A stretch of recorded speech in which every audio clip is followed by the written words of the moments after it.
The Screen-Overflow Box is packaged with the box itself, a cover, a baffle, and an assortment of screws and pop rivets. The baffle's curved side fits against the gutter to prevent leaks into the overflow box's shell.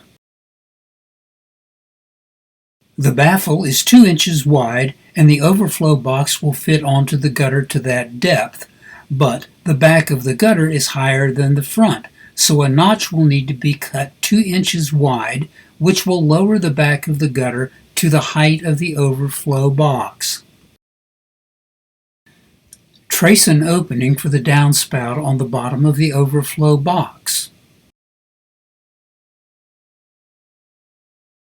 Cut the opening.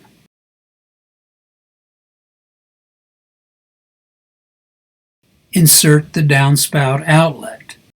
Cut the overflow box to length. From the edge of the downspout outlet, measure the distance outside the support post you desire. Here we assume 1 inch. Adjust also for any trim around the post. Add 2 inches for the thickness of the baffle, then cut the box.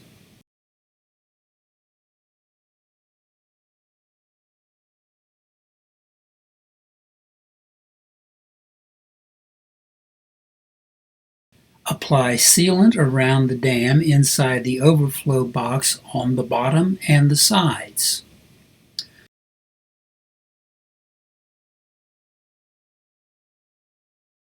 Seal around the outlet.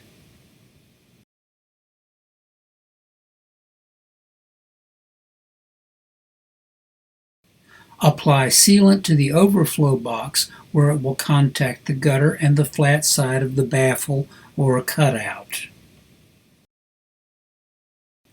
Attach the overflow box. Fasten through the top lip on the gutter, then the back side. We illustrate with pop rivets. There are also gutter screws provided if you prefer. Place the baffle or cutout so that it is flush with the edge of the overflow box. The baffle is held in place with a generous amount of sealant.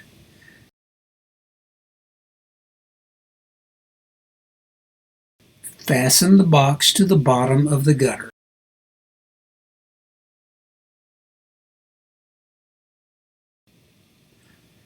Trim the cover to fit the overflow box and fasten it with screws. We recommend screws rather than rivets here for easier access to the downspout opening in case of the need for cleanout. Ensure the trap door moves freely in the overflow box to allow any water to escape.